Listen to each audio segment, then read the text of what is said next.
ನಮಸ್ಕಾರ ಎಲ್ರಿಗೂ, ನಾನು ನಿಮ್ಮ ಕನ್ನಡಿಗ ರೋಹಿ. ನಾವು ಹೊರಟಿದ್ದು ಕೇರಳದ ಕೊಟ್ಟಿಯೂರು ಕಡೆಗೆ. ಈ ವಿಡಿಯೋನ ಕೊನೆಯವರೆಗೆ ನೋಡಿ, ಇಂಟ್ರೆಸ್ಟಿಂಗ್ ಕಂಟೆಂಟ್ ಆಗಿದೆ.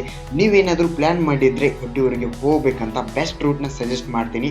ಶ್ರೀರಂಗಪಟ್ಟಣ ಟು ವಿರಾಜಪೇಟೆ ಇರಿಟಿಗೆ ಅಂತ ಹೋಗಿ, ಯಾಕಂದರೆ ತುಂಬ ಚೆನ್ನಾಗಿರೋ ರೋಡ್ ಇದೆ. ಇಲ್ಲಿ ವಿರಾಜಪೇಟೆ ಆದಮೇಲೆ ಸ್ವಲ್ಪ ಘಾಟ್ ಇದೆ, ಡೀಪ್ ಆಗಿ ಕೇರ್ಫುಲ್ ಆಗಿ ಅಲ್ಲಿ ಡ್ರೈವ್ ಮಾಡಿ.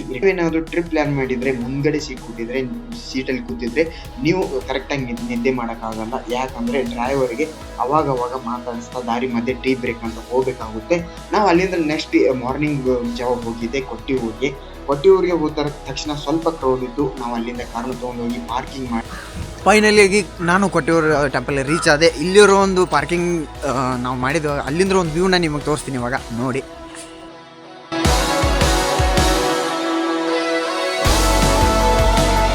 ನೋಡಿ, ನಾನು ನಿಮ್ಗೆ ಸಜೆಸ್ಟ್ ಮಾಡೋದು, ಮೇಲಲ್ಲಿ ಲಾಸ್ಟಲ್ಲಿ ನೀವು ವೆಹಿಕಲ್ನ ಪಾರ್ಕ್ ಮಾಡಿ ಬಂದರೆ ಈ ಒಂದು ಸ್ಟೆಪ್ಸ್ನ ಇಳಿದು ದೇವಸ್ಥಾನಕ್ಕೆ ಹೋಗೋ ಒಂದು ದಾರಿ ಸಿಗುತ್ತೆ. ಈ ಒಂದು ಸ್ಟೆಪ್ಸ್ನ ಇಳಿದು ನೀವೇನಾದರೂ ದೇವರ ದರ್ಶನಕ್ಕೆ ಹೋಗಿದ್ರೆ ತುಂಬ ಬೇಗ ದರ್ಶನ ಆಗೋ ಒಂದು ಚಾನ್ಸಸ್ ಇರುತ್ತೆ. ಯಾಕಂದರೆ ನಾನು ಹೋಗಿರೋದು ಈ ಒಂದು ರೂಟ್ ಮುಖಾಂತರನೇ. ಅಲ್ಲಿ ಗೇಟ್ 1, ಗೇಟ್ 2, ಗೇಟ್ 3 ಅಂತಿದೆ. ಈ ರೂಟ್ ಮುಖಾಂತರ ಯಾರು ಬರ್ತೀರಾ ಅವರಿಗೆ ದರ್ಶನ ತುಂಬ ಬೇಗ ಆಗೋ ಚಾನ್ಸಸ್ ಇರುತ್ತೆ.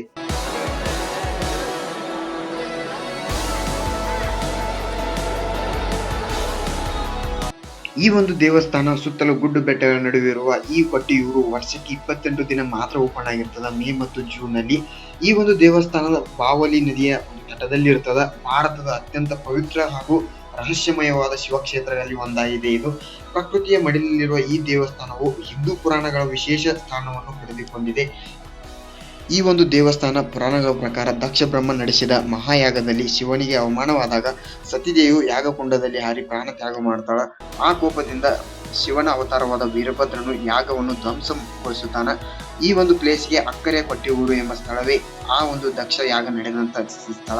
ಇಲ್ಲಿ ಸ್ವಯಂಭೂ ಶಿವಲಿಂಗವಿಲ್ಲ, ಬದಲಾಗಿ ಯಾಗದ ಸಮಯದಲ್ಲಿ ಭೂಮಿಯಿಂದ ಉದ್ಭವಿಸುವ ಸ್ವಯಂಭೂ ಚೈತನ್ಯವನ್ನು ಪೂಜಿಸಲಾಗುತ್ತದೆ. ಪೂಜೆಯನ್ನು ನಿಸರ್ಗದತ್ತವಾಗಿ ಎಲೆಗಳು ಮತ್ತು ತೊಗಟೆಗಳಿಂದ ನಿರ್ಮಿಸಲಾಗಿ ಮಣಿತರದಲ್ಲಿ ಮಾಡಲಾಗುತ್ತದೆ. ಯಾಗಕುಂಡದ ಸುತ್ತಲೂ ನೀರಿರುತ್ತೆ. ಇಲ್ಲಿ ಆ ನೀರಲ್ಲಿ ಇಳಿದು ಎಲ್ಲರೂ ಪ್ರದಕ್ಷಿಣೆ ಹಾಕಬೇಕಾಗಿರುತ್ತೆ. ಎಲ್ಲರೂ ಕೂಡ ಅದೇ ಥರನ ಪ್ರದಕ್ಷಿಣೆ ಮಾಡ್ತಾ ಇರ್ತಾರೆ. ನಿಮ್ಗೇನಾದ್ರು ಅಲ್ಲಿ ಕಾಣ್ತಾ ಇರೋದು ಅದೇ ಒಂದು ಮೇನ್ ಆಗಿರೋ ದಕ್ಷಕುಂಡದ ಪ್ಲೇಸು. ಅಲ್ಲಿ ಏನೋ ಸ್ಮೋಕ್ ಥರ ಬರ್ತಾ ಇದೆಯಲ್ಲ, ಅದೇ ಒಂದು ದಕ್ಷಕುಂಡ. ನಾನು ದೂರಿಂದ ಕ್ಯಾಪ್ಚರ್ ಮಾಡಿದೆ.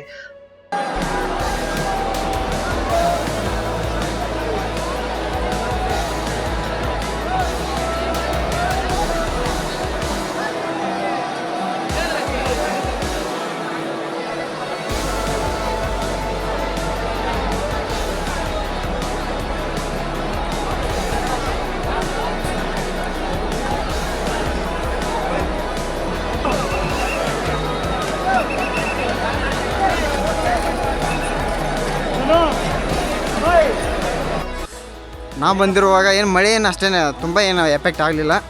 ಸ್ವಲ್ಪ ಹೊತ್ತು ಬಂದು ಹೋಗ್ತದೆ ಮಳೆ, ಕಂಟಿನ್ಯೂ ಆಗೇನು ಇರೋಲ್ಲ ಇಲ್ಲಿ.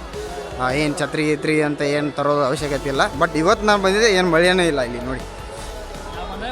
ಇವಾಗ ನೀವು ನೋಡ್ತಾ ಇರುವಂಥದ್ದು ಬಾವಲಿ ನದಿ. ಈ ನದಿಯು ಒಂದು ಅಕ್ಕರೆ ಮತ್ತು ಇಕ್ಕರೆ ಕೊಟ್ಟಿಯೂರನ್ನ ಡಿವೈಡ್ ಮಾಡುವಂಥ ಒಂದು ನದಿ. ನಾನು ಇವಾಗ ಹೋಗ್ತಾ ಇದ್ದೀನಿ ಒಂದು ಇಕ್ಕರೆ ಕೊಟ್ಟಿಯೂರು ಕಡೆಗೆ. ಆ ಒಂದು ದೇವಸ್ಥಾನ ವರ್ಷವಿಡೀ ಓಪನ್ ಆಗಿರ್ತದೆ.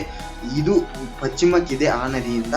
ಈ ಒಂದು ದೇವಸ್ಥಾನ ವರ್ಷವಿಡೀ ಓಪನ್ ಆಗಿರುವಂಥ ಒಂದು ದೇವಸ್ಥಾನ. ನೀವು ಇಲ್ಲಿ ಏನಾದರೂ ಬಂದು ಈ ಒಂದು ದೇವಸ್ಥಾನಕ್ಕೆ ಹೋಗುವಾಗ ಈ ಥರ ಇದೆ, ನೀವು ಇಲ್ಲಿ ಏನಾದರೂ ತಗೋಬಹುದು. ಮತ್ತೆ ಇದೇ ಒಂದು ನದಿನ ಕ್ರಾಸ್ ಆಗಿ ಆ ಕಡೆ ಹೋಗ್ಬೇಕಾಗುತ್ತೆ ನೀವು.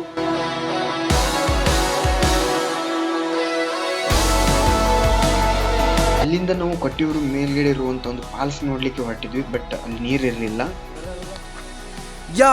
ಈ ವ್ಯೂ ನೋಡಿ. ಕೊಟ್ಟಿಯೂರಲ್ಲಿ ಪೀಕ್ ಪಾಯಿಂಟಲ್ಲಿ ಒಂದು ಫಾಲ್ಸ್ ನೋಡ್ಲಿಕ್ಕೆ ಬಂದೆವು. ಬಟ್ ಇಲ್ಲಿ ಚೆನ್ನಾಗಿರೋ ಒಂದು ವ್ಯೂನ ಸಿಕ್ತು ಕ್ಯಾಪ್ಚರ್ ಮಾಡಿದ್ದೀನಿ. I am very happy. So miss ಮಾಡಿಬೇಡಿ, ನೀವು ಬಂದರೆ ಇಲ್ಲಿ ಬನ್ನಿ, ಬಂದು ಇನ್ನೆಲ್ಲ ನೋಡಿ ಹೇಗಿದೆ, ಹೇಗೆ ಅನಿಸ್ತು.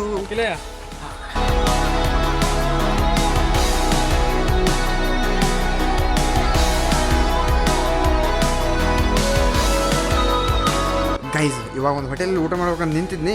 ಇವಾಗ ಹೊರಗಡೆ ಹ್ಯಾಂಡ್ ವಾಶ್ ಮಾಡ್ಬೇಕು ಅಂದ್ರೆ ವ್ಯೂ ಸಖತ್ತಾಗಿರೋ ವ್ಯೂ ನೋಡ್ತೀರಾ.